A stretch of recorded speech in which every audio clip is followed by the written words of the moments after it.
This may be a violation of military protocol and a breach of national security, but I don't care. I don't think my superiors care either.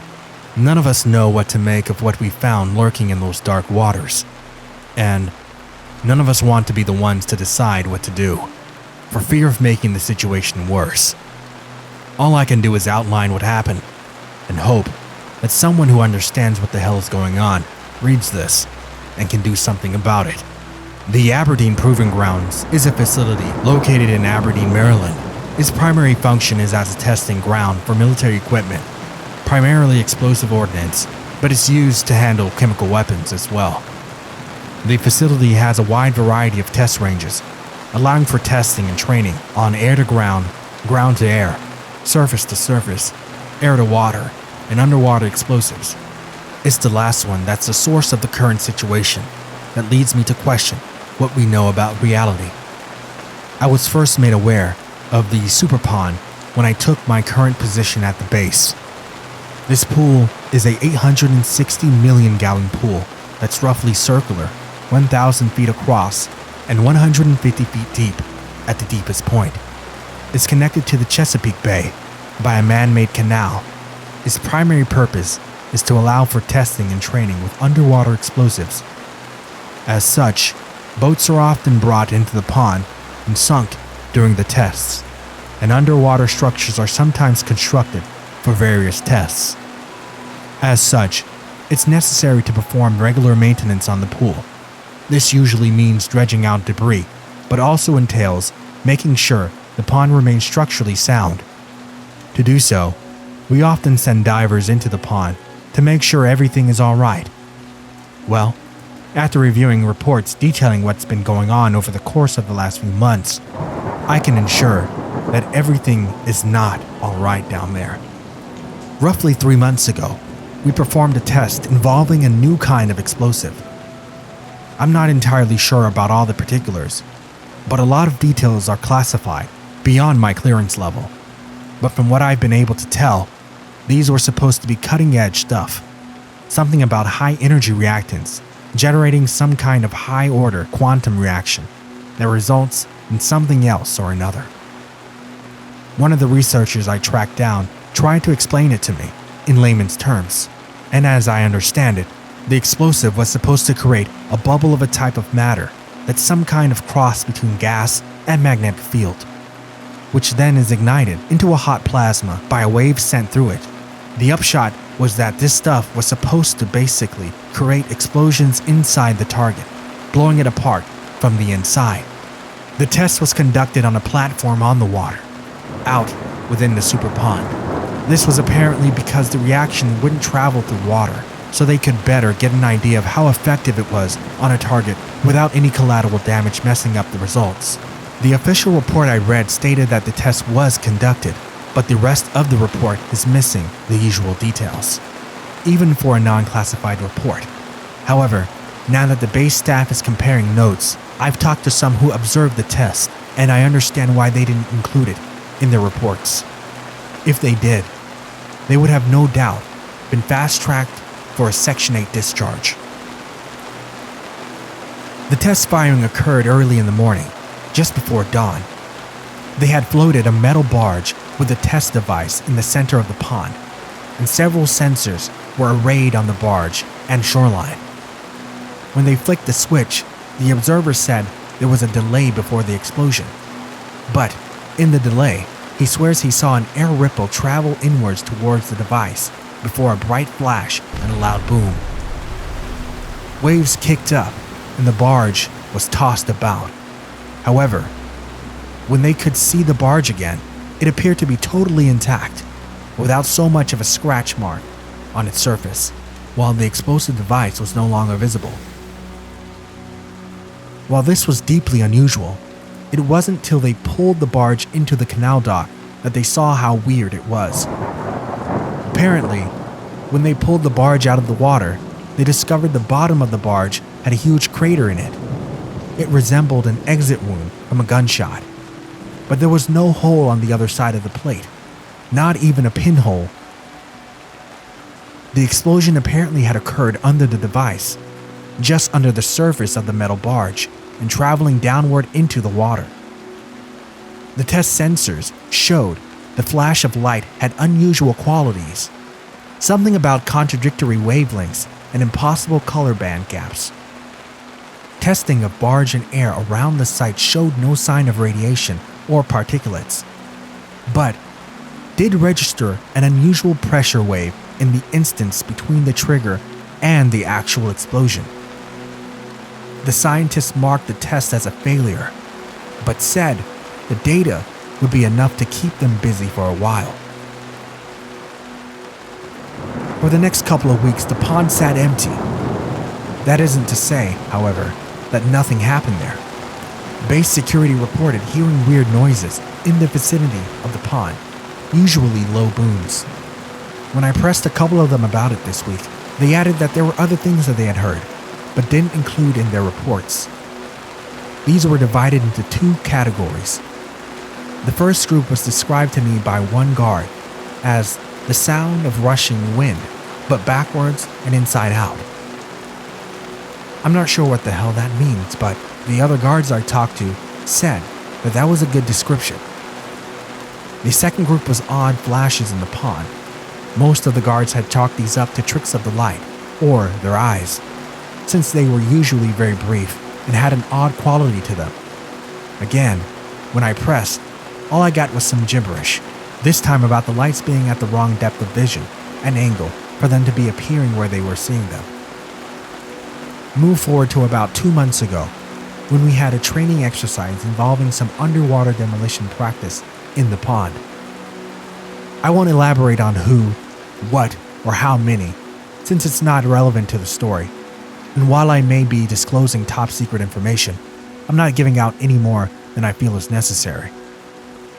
What I will say is, the people involved in this operation were people I consider very level-headed, calm individuals whose job description involves remaining cool under pressure and relaying accurate information about their surroundings under pressure.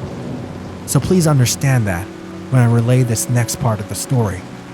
We had dropped an underwater structure of their target into the center of the pond, and their training was to make the dive, ascertain how the target had settled, and demolish it with the minimum amount of surface disturbance. This meant that they would have no data about conditions at the bottom of the pond. To further enhance this, we'd postpone a couple of maintenance dives till after the operation, in order to ensure that there was no data about the actual conditions down there. The trainees were to dive into the canal and make their way into the pond and to the target site, with no surface contact till after the operation had been completed. That particular exercise went off without a hitch, but the reports filled by the team detailing their dive were deeply troubling. It started with a section about the unusual currents the team had encountered upon entering the lagoon. Cross currents, eddies, and the like. Not the conditions you'd expect in a man-made pond with only one connection to tidal water. A couple also noted unusual temperature variations over the course of a couple of yards. But most disturbing was the report from the team leader, who had included a bit on the excellent job we'd done in giving them an unexpected situation to work through. The addition of coral reefs to the bottom of the pool had forced them to circumnavigate their way to the target and was the type of thing that could catch a team off guard in the field. He did note, however, that whatever we'd painted them with killed the effectiveness some because it had glowed faintly in a variety of colors, making it easier to avoid them in the dark water.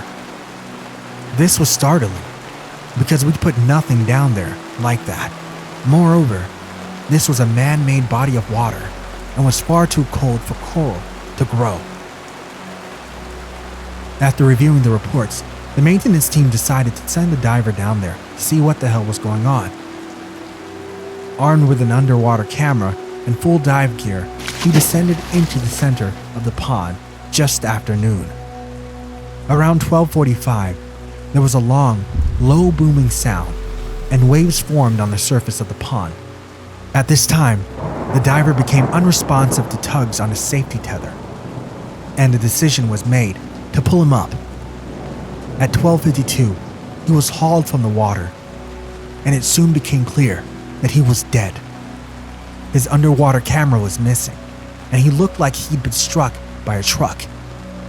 His body was a rag doll, and the autopsy would show that almost every bone in his body was broken. Not just broken, but splintered. It was ruled that he accidentally stumbled across an unexploded ordnance and had been killed by the resulting concussion wave. Underwater, explosions are even more dangerous than on surface, because water is a far better conductor of pressure and increases the force of the explosion beyond what it would be in open air. 3 weeks after the diver was killed, after additional safety training and other activities that follow a tragic accident, we sent down 2 more divers to perform some delayed maintenance in addition to trying to find what the training exercise had seen. This time, they were outfitted with breathing hoses rather than dive gear and were tethered to each other for additional security. Everything was going smoothly until 12:15 p.m. when I observed unusual lights under the surface of the water, in what I judged to be the vicinity of our divers. What I noticed most about the lights was the quality of their light. They seemed to be very dim and pulsing, but the light didn't seem to be refracted by the water. It was like I was looking across a very wide, empty field at a candle flame. The lights seemed to move slowly, and it was impossible to tell how many of them there were. They simply moved closer together, encircling something. It was too late when I realized what that meant. All at once, the lights went out, and there was a thunderous boom, and a plume of water shot upwards from the pond where the lights had been. I'd been too mesmerized by what I was seeing, and I will never forgive myself for failing my 2 fellow servicemen that day. When we pulled them up, miraculously, one of them was still alive, despite massive blunt force trauma wounds. As we rushed him to shore, he strained to speak, but all that came out were broken whispers about living lights and things that were growing under the water. By the time they managed to get him to a hospital, he had succumbed to his injuries. After this, the base went into full damage control. No one was allowed into the pond till the situation had been evaluated. Of course, how they planned to do that without going down there was anyone's guess. As the safety reviews and record searches were undertaken, I came to a decision. I had made a terrible mistake that had cost the lives of 2 men, and I somehow had to atone. A review of the previous month's accidents confirmed my suspicions.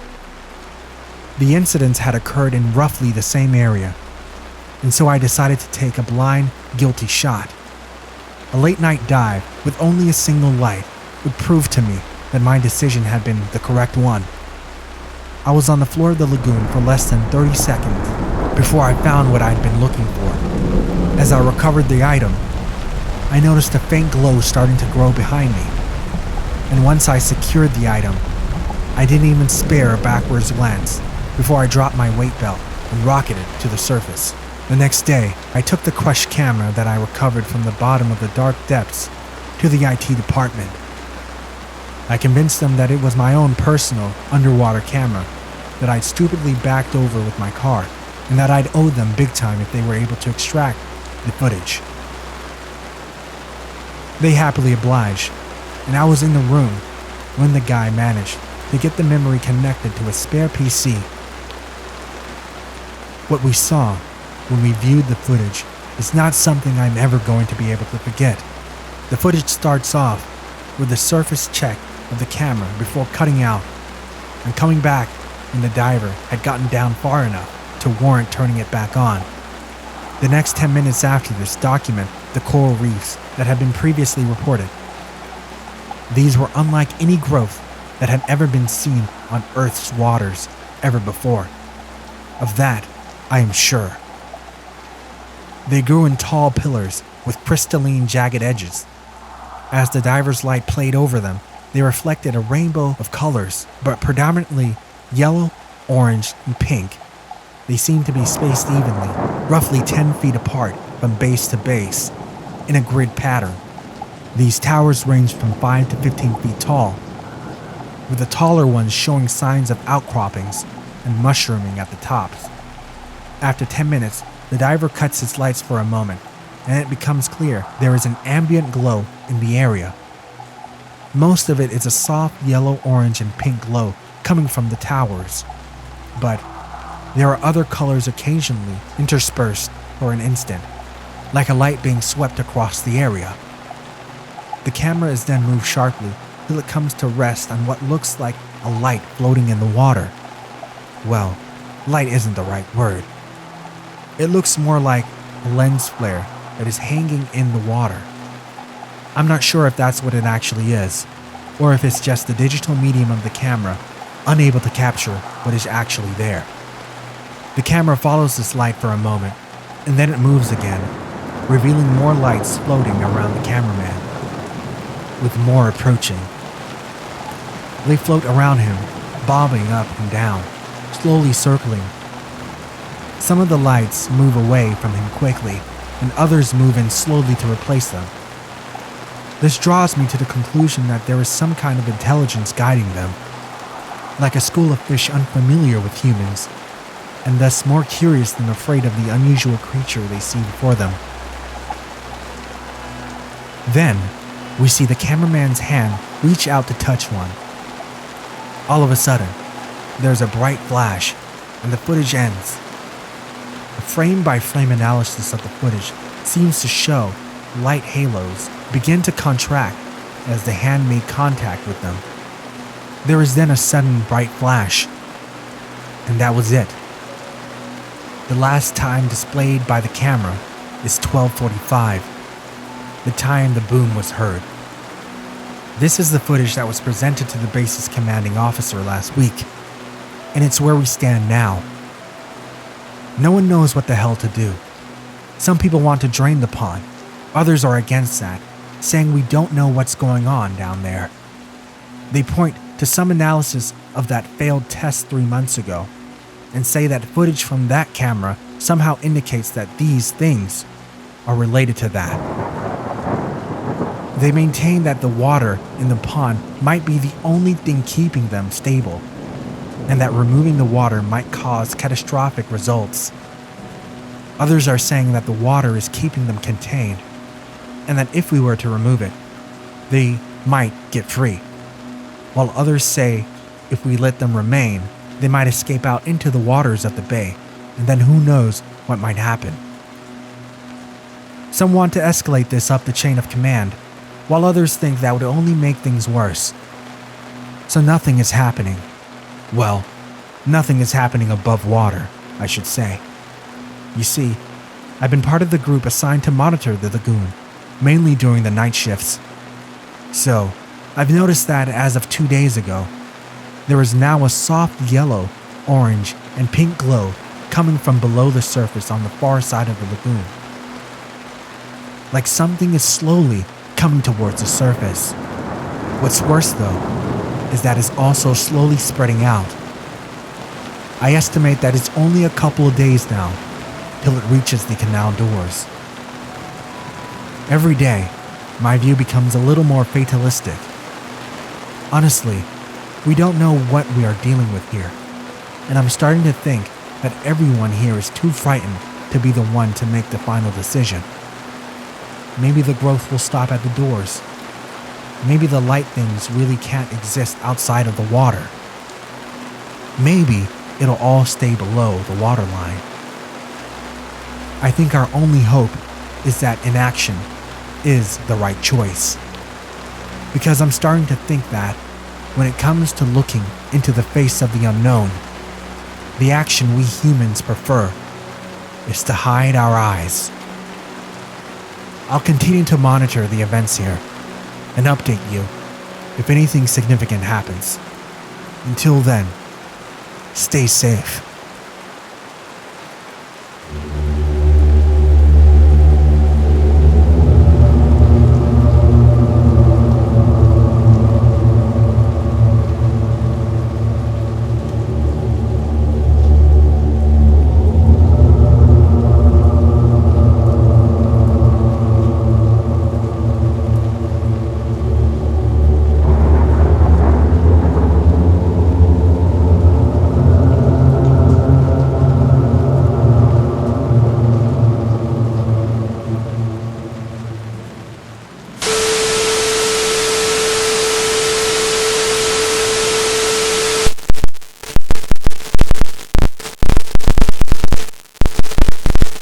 We interrupt your morning broadcast to inform you of breaking news.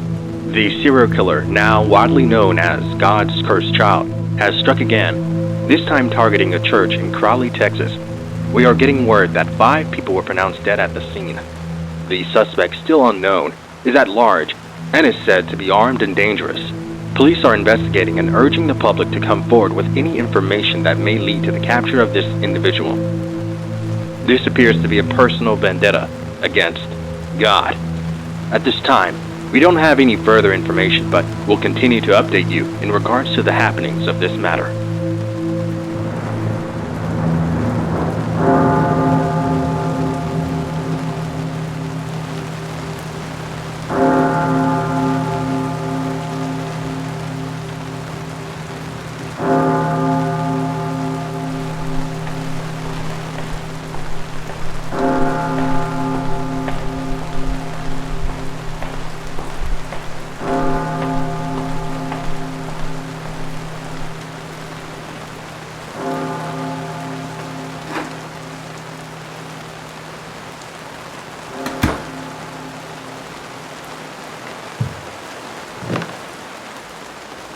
Bless me, Father, for I have sinned, and I fear there is no going back. Please begin.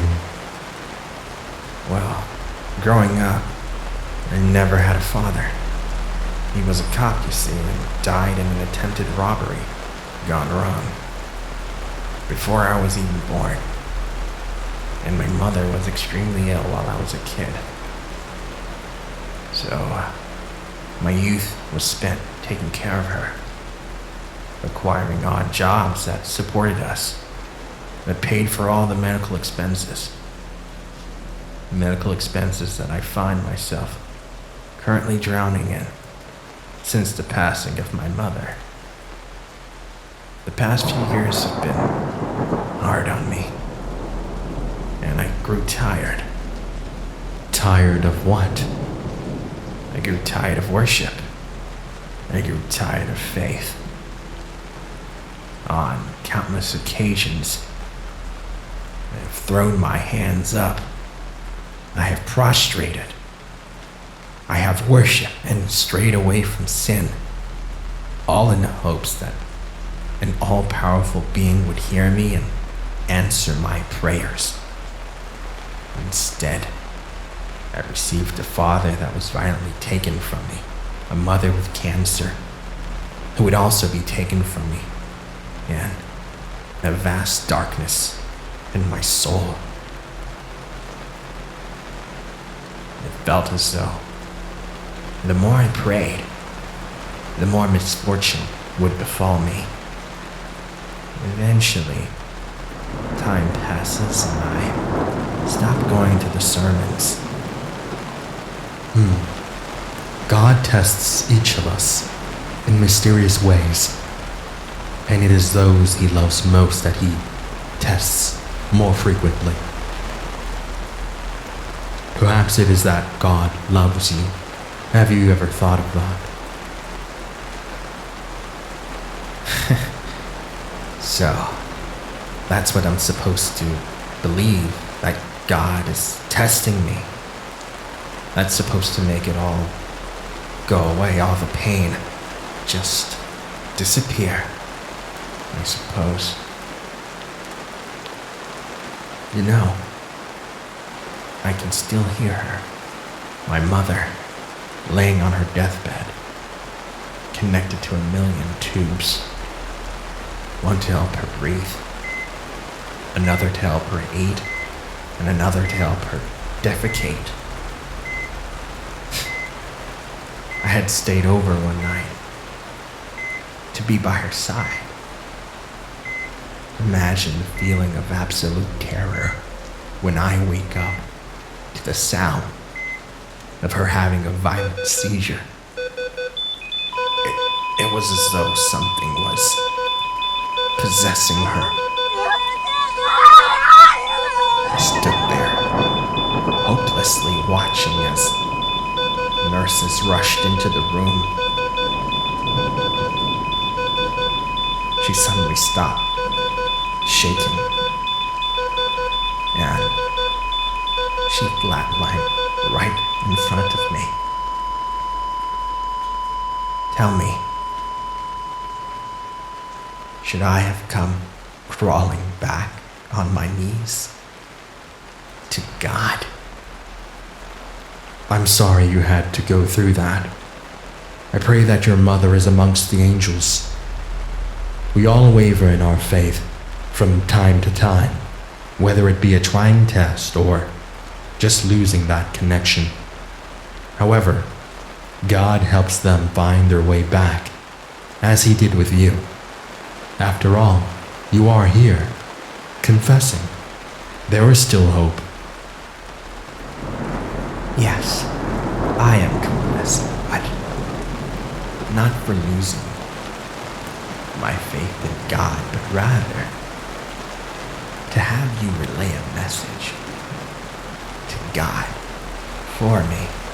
After what I've done, He will no longer listen to me. Though, it's not like He ever has. I am listening. After days of mourning, I eventually learned to speak to people without breaking down. I went back to work and I found myself stuck within this mundane cycle. Life. Work, eat, sleep. Work, eat, sleep.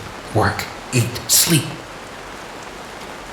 I could no longer afford my medication.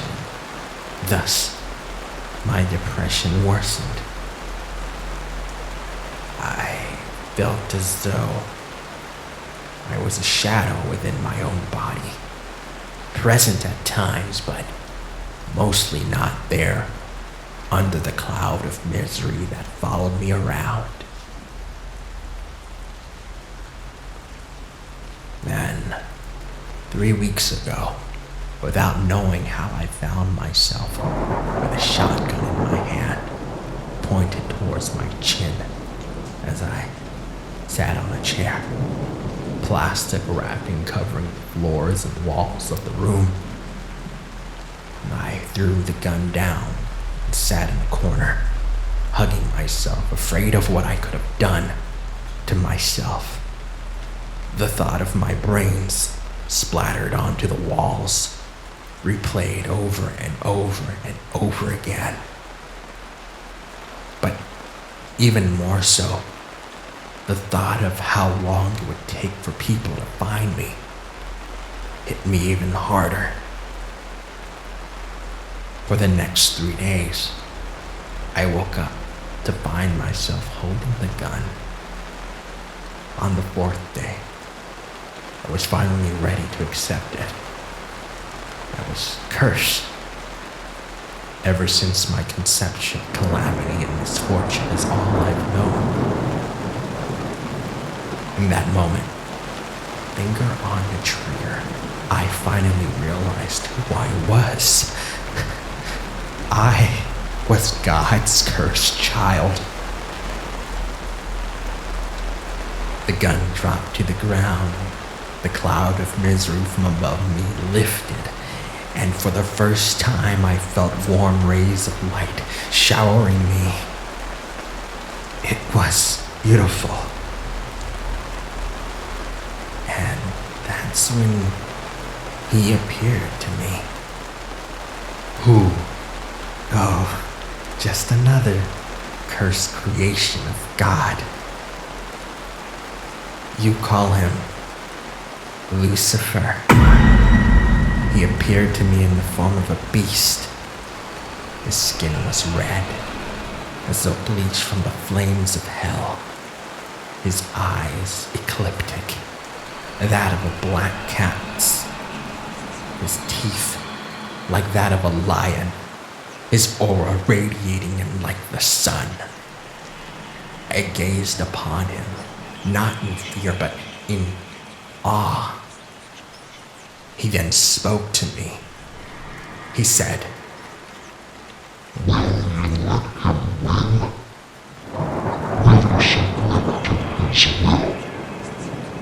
and that's when another realization hit me. yet again, awakening me for a second time. God was not satisfied. He took my mother and father from me, and now it was time for him to take me. The torment was his way of tenderizing me, and now he would feed on me. A frown began to form. I balled my fist and looked to Lucifer, and I responded, "No." He then stretched his hand out for mine, and I reached for his. I was born again, with a new purpose, with a new understanding of life, with a new God. One that speaks to me, one that I see.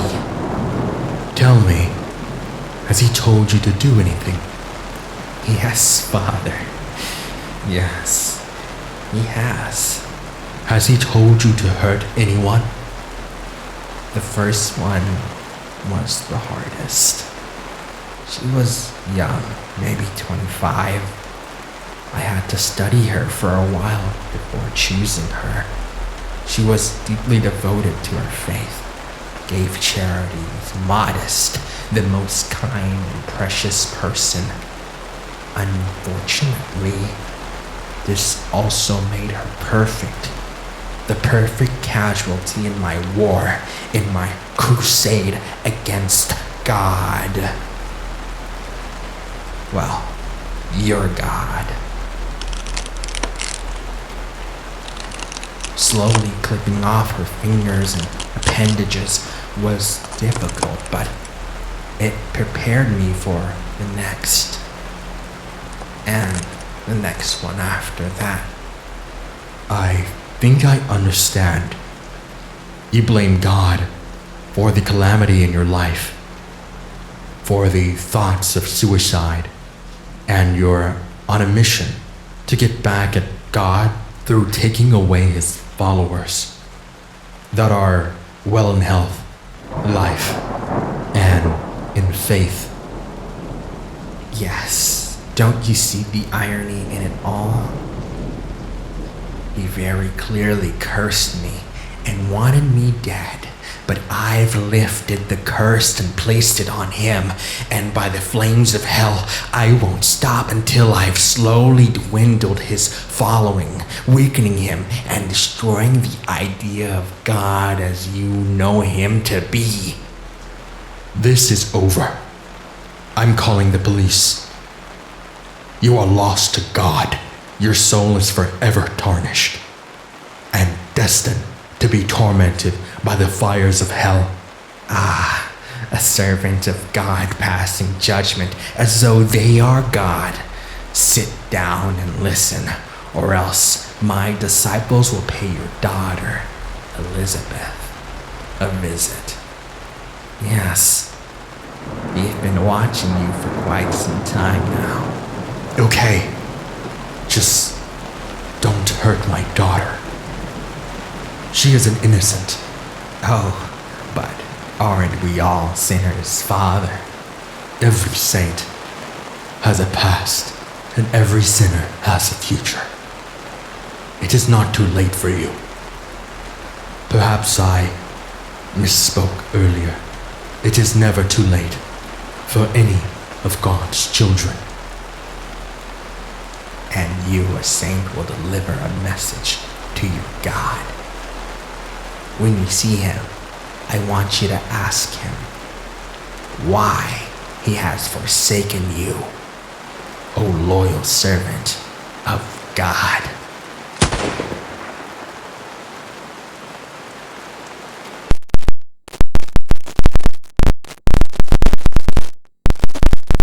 God's cursed child strikes again, this time at a church in Virginia. The victims this time is a priest and 3 other individuals within the church. Investigators have issued a statement earlier today expressing that the serial killer may not be acting alone. Again, we urge you to stay alert and please report any information you may have to the authorities. May God have mercy on us all.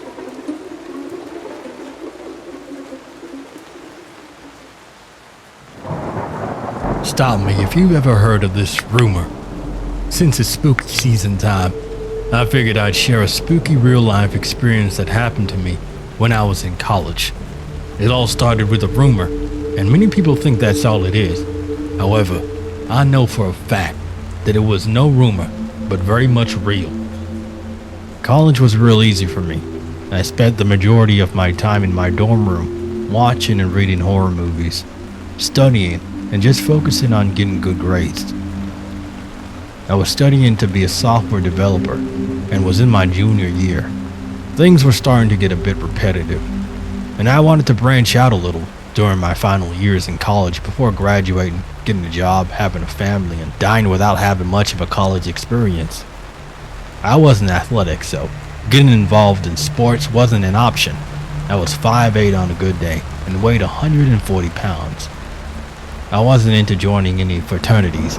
At my school, I've heard rumors about them, and let's just say they're a bit too wild for me.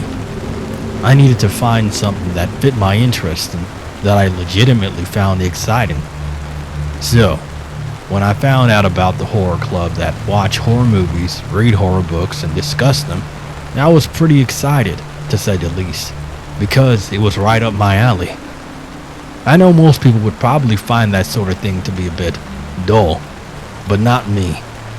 After discovering the group on our online group forum, I asked for immediate entry. However, online there was an entry test. Upon clicking the join call to action button, a prompt popped up. It said, "Before joining the horror club, you'll first have to answer a series of questions. After doing so, if you are deemed worthy of joining, you'll be contacted via phone call." The first thing I remember thinking was, cool. I didn't think it was the least bit sketchy that they went through the effort of vetting whoever they deemed worthy enough to enter the club. I thought it was just a cool interactive way of getting people into the club. So, I answered all 5 questions. I still remember what they were. Question 1 read, "List 3 of your favorite horror movies." I remember answering the original 1973 Exorcist movie, Hereditary, and finally, the Texas Chain Massacre and The Shining would have to tie for 3rd place. I hit next, thinking I absolutely nailed that answer. Question 2 read, "Would you be willing to participate in overnight group activities?" I answered, yes. Question 3, "Do you believe in entities that reside outside our realm?" I remember thinking, weird, but I answered anyway. Though not much evidence has been discovered, the thought of other entities living as part of our world but separate wouldn't come to me as a surprise. Question 4, "For educational purposes, we study rituals and examine the dark arts. Is this something that frightens you?" No, I find topics such as these to be very interesting and have oftentimes been curious about them myself. Question 5, "Why should we accept you into our club?" And I took a moment to think about this one. I ended up typing the following, "You can trust me." Deciding to keep it short and simple. I also thought it was a bit cryptic, which I thought was pretty darn cool. Next, I was asked to provide my phone number, and that was it. I just had to wait for their phone call. I thought I was going to get a phone call within the next few hours after submitting the assessment. However, I was stretched into days, and after 6 days went by, I thought my chances of getting in were ruined by an answer I may have provided during the assessment. I was pretty bummed out because I really wanted to join the club.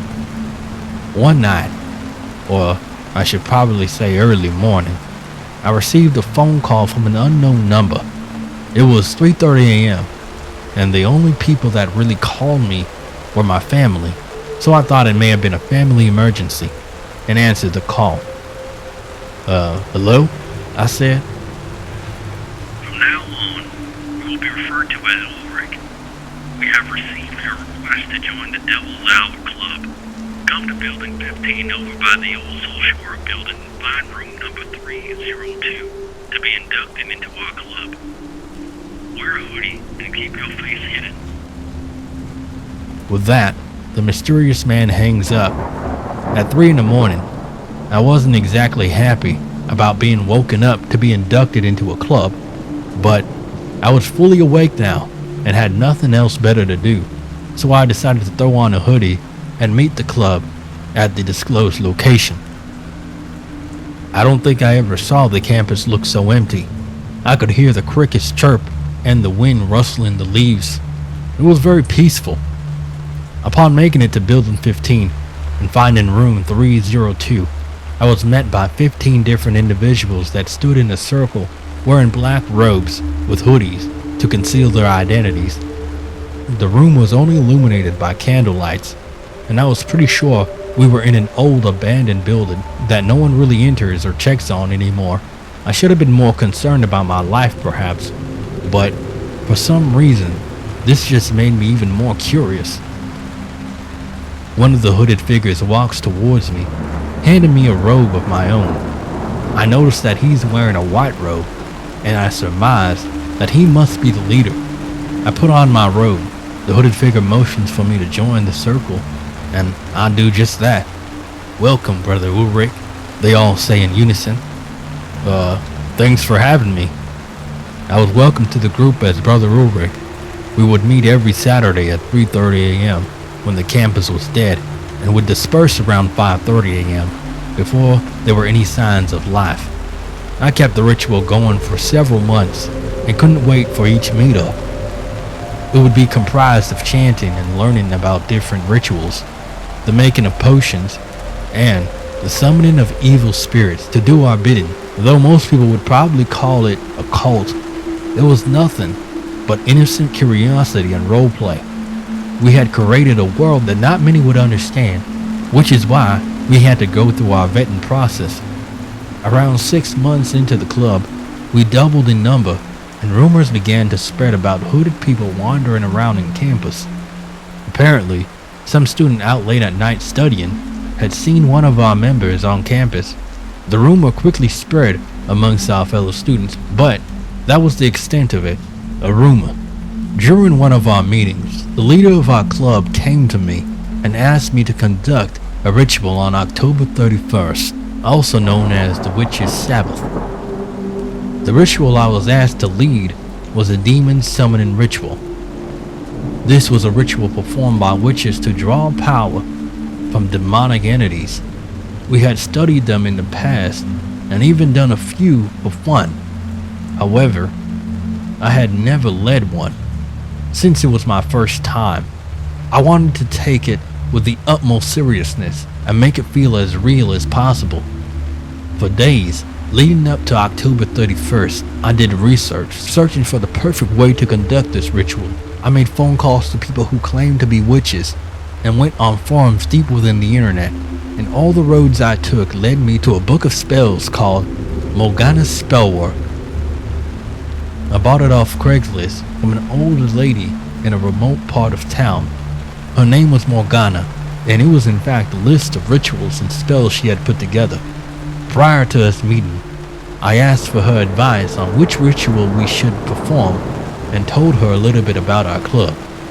She was excited and seemed to genuinely want to help me find the perfect ritual to perform. Not only did she give me the book for free, but she also provided me with several ingredients I needed to complete a ritual she had suggested. The ingredients included a goat's head, a cup of blood, don't ask me what type of blood, the testicles of a cow, I know, gross, and the heart of a dog. At the time, I didn't really question it. I had been so obsessed with planning the ritual that all my judgment went out the window at this point. Finally, October 31st came, and I was ready to conduct the ritual. Instead of meeting in our usual meeting location, we met in one of the school's parking lots where we could see the full moon shining upon us. We drew a giant pentagram big enough for all 30 of us to stand around. In the middle, I placed the goat's head, the blood, the cow testicles, and the heart of the dog. I had printed out several sheets containing the incantations for the ritual. It was a demon summoning ritual that would allow us to capture a demon and harness its power for our own. However, this wasn't just any demon. It was the demon known as Azazel. As we were chanting, the wind started to pick up, adding to the atmosphere.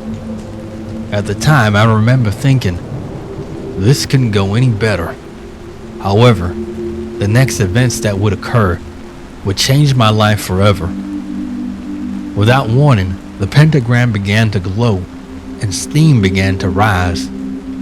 The offerings we left in the middle of the pentagram slowly started to dissolve into the earth, and something else began to rise in its place. Everyone stopped chanting and stared in bewilderment at what was happening. I was speechless. I know I should have ran right then and there, but a part of me was actually really interested in seeing this through and witnessing what was happening. It became very clear within the next few seconds that this thing that was arising from the pentagram was in fact the demon Azazel. The memory of Azazel is forever etched into my head. It had the face and horns of a goat. However, it didn't possess any flesh, just bone. It had the body of a muscular being and claws as nails, and it was wrapped in countless chains. We were completely entranced by what we were seeing. However, we were immediately broken out of our trance when Azazel began to break free of his chains. Due to us no longer chanting, we had weakened the spell that was binding him, and he was able to break free of his chains in an instant. All havoc broke loose as he chased down my fellow club members and devoured them one by one. I stood petrified, my legs not moving, but instead forcing me to watch and listen to the massacre all around me. In a matter of seconds, everyone was dead. Everyone but me. I remember Azazel approaching me, standing just inches away, the smell of blood finding its way into my nose, and the feeling of its hot breath is something I'm still haunted by to this day. He reaches for my neck, but stops when a familiar voice shouts out to him. Not him. A white hooded figure comes in between me and Azazel. It was our group leader. I watched as they lowered the hood, revealing themselves to me. To my surprise, it was the witch I had met up with just a few days ago. She had provided me with the book of spells, the ingredients, the incantations, and little did I know she would be responsible for the deaths of all my friends. Thank you for helping me. As a token of our gratitude, we will let you live. She turns around to face Azazel. Let us go, my love. A mist forms and they both disappear into the night. Things were never the same for me after that. I ran to my dorm and immediately called the authorities to notify them of what happened. However, the authorities found nothing at the site of the ritual. No blood, no pentagram, absolutely nothing. I told them the name of the club, but after the school launched an investigation, they found no club with that name actually existed. Aside from the missing students, it was like nothing ever happened. The Devil's Hour Club was now just a rumor that would be spread for years throughout the school, city, and across many farms deep within the burrows of the internet. So, have you ever heard of the Devil's Hour cult? If so, contact me. It's almost October 31st, and I'm planning a ritual to capture Azazel and put him back within the prison that we freed him from. If you are interested, contact me to join the Devil's Hour cult. Thank you.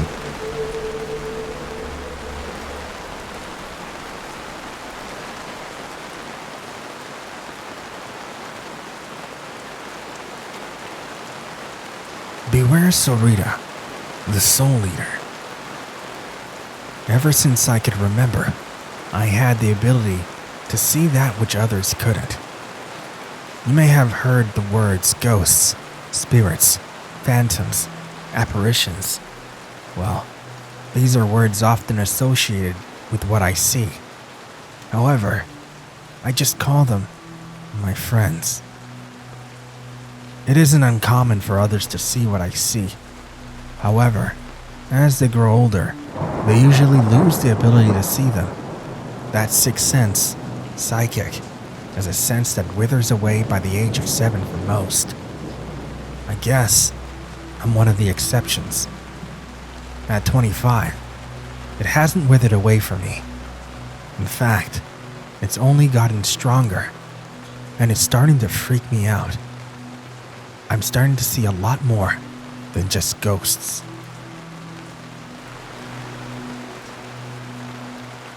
Being a child, I hadn't realized that others weren't able to see what I saw. It was just normal to me. They started off as faint glows, but eventually, by the age of 9, they were fully formed people. However, these ghosts would often appear to me in the state in which they met their demise. Some were missing limbs, parts of their faces, some were burned to a crisp.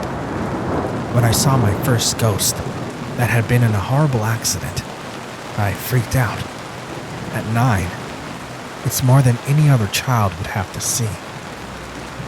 I remember running to my mother and explaining to her that a boy with a dislocated jaw, half-crushed skull, and bulging eyes had been following me around. My mother first wrote it off as being a bad nightmare, but eventually, after the 5th, 6th, and 7th time I came to her screaming, she knew something beyond her comprehension was going on. We've tried doctors, medication, meditation, and even hypnosis to try and be rid of what I was seeing, but it was to no avail. As I said, my sixth sense only got stronger. That boy in the accident that I saw at 9 is still present in my life. His name is Rhodey, and I honestly couldn't imagine my life without him. He's my best friend. I can't count how many times he's helped me throughout my life. When I didn't know the answer to an exam, he would tell me what the smartest person in the class put down as their answer. When I got picked on by a student, he would literally haunt them until they stopped. He gave me girl advice, life advice, and has just always been there for me. We both watched each other grow up, but at the age of 25, I've noticed we've been growing apart recently. He checks up on me every now and then, but then disappears, sometimes for a week, sometimes longer. It's not like I can just text him, and so although he's already dead, I worry about him sometimes. It's been a month since I've last seen Rhodey. I've asked other ghosts if they knew where he was. I've gone to all his favorite spots, but I've had no luck. That is until October 20th. The time was 8 p.m. and I had decided to go out for a jog. It was dark out. Most people would rather jog in the morning, but I feel most comfortable when jogging at night, since that's when most ghosts show themselves. Over the years, Rhodey has introduced me to all his friends, and other ghosts he's gotten to know. I've become quite acquainted with so many of them. At this point, they're like family. About 2 minutes into my jog, however, I noticed that there were no ghosts. I usually see Mr. and Mrs. Chang seated on their front lawn, rocking back and forth on their rocking chairs. I always found it quite amusing when others that couldn't see the Changs would witness the chairs rocking. Some would say it's the wind, but others would genuinely get spooked and run away. However, Another 3 minutes into the jog, and I see that the chains weren't there either. Had I finally lost my sixth sense? Was I never going to be able to see my best friend again? These were some of the thoughts that ran through my head as I tried to calm my nerves. The feeling of fear started to creep towards me. Have I lost the only friends I had? Hello there. I hear the voice come from behind me. I turn around to see a gentleman dressed in a suit looking directly at me. This wasn't a ghost. He didn't have the distinct glow like the others. In fact, at first glance, I thought it was just another person out for a late-night stroll. However, when I looked into his eyes, I saw that they were shaped like those of a snake and were red. You can hear me? He asks, surprised by the fact that I could hear him. He steps forward to examine me. Frightened, I step back. I realized something was not right about the situation. You can also see me. How interesting. He seems to smile at my fear. What are you? I asked. How rude of me not to introduce myself to you. My name is Sir Arnold Reginald. You'll have to excuse my reaction. I don't encounter many humans that can actually see me. It doesn't take a rocket scientist to know this entity, whatever it was sketchy. Rhodey had always warned me several times of evil entities that lived within his realm that were out to get ghosts like him. He didn't talk much about them, but Rhodey's world was dangerous and filled with entities hunting them down, trying to capture their lost souls. You didn't answer my question. What are you? I say sternly, trying to show that I wasn't afraid of it. He stares at me, and in that moment, I felt like a lamb being stared upon by a predator. I am known as Sarita.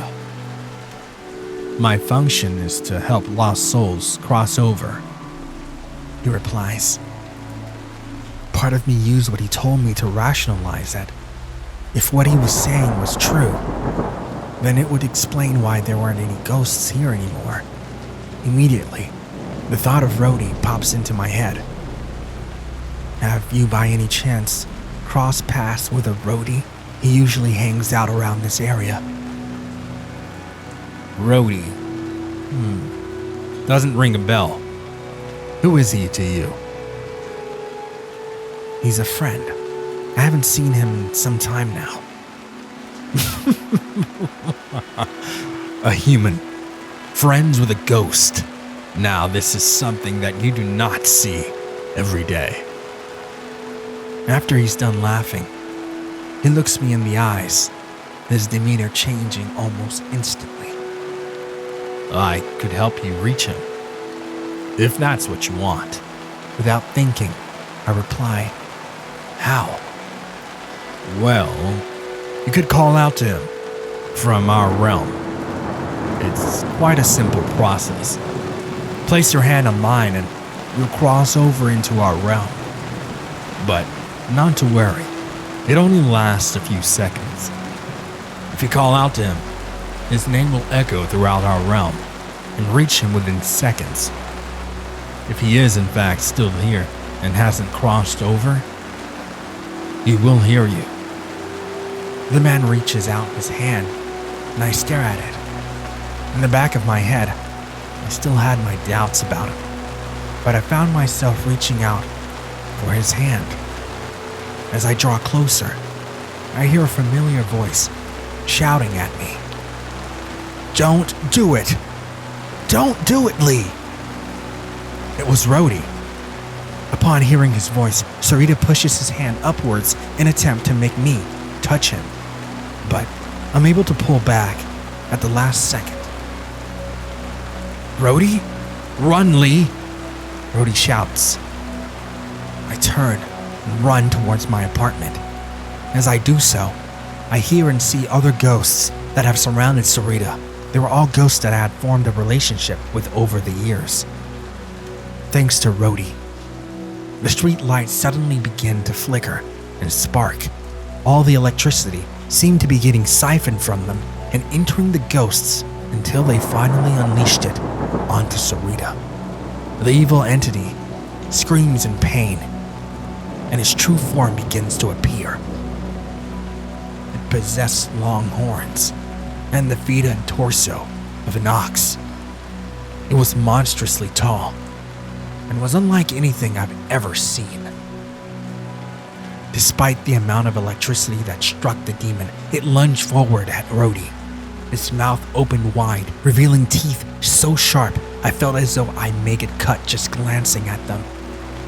In that moment, I watched as my best friend, the Shangs, and the other neighborhood ghosts evade and fight against the entity.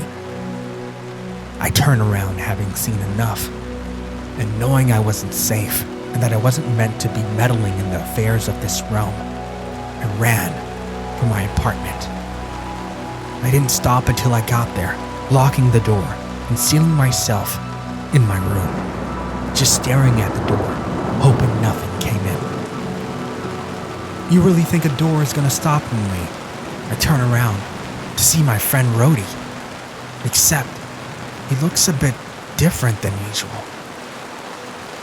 I freeze, noticing that his jaw was no longer dislocated, his eyes were no longer bulging, and his head was no longer dented.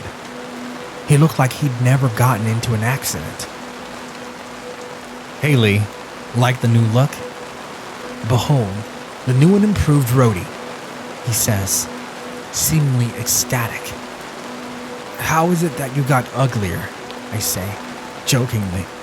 Our friendship consisted of us poking fun at one another.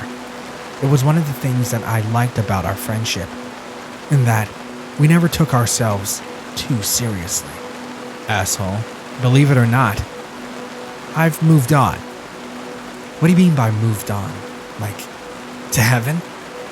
"No, not exactly. However, it's a realm far better than this one. Many of us are passing over, which is causing a rift within this realm and welcoming evil spirits to take over. Speaking of, you were seconds from joining me in the next world. What on earth possessed you to try and touch a demon?" "Demon?" "He said his name was Sarita, and that he helps ghosts move on. I thought he could help me find you. Speaking of, where the hell have you been for the past, 30 days? What? You're counting the days I'm gone? You sound like a jealous ex right now, and it's really not a good look on you. Look, I'm sorry, but when I heard about a way to leave this realm, I had to investigate it. As fun as it's been hanging out with you for the last 16 years, I have to move on. I'm finally ready to explore what's next for me." Why does this sound like some sort of goodbye? It is, Lee. You've been doing fine without me. You'll make new friends, ones that are actually alive, hopefully. Find a girl, start a family. Trust me, you won't want me around for that.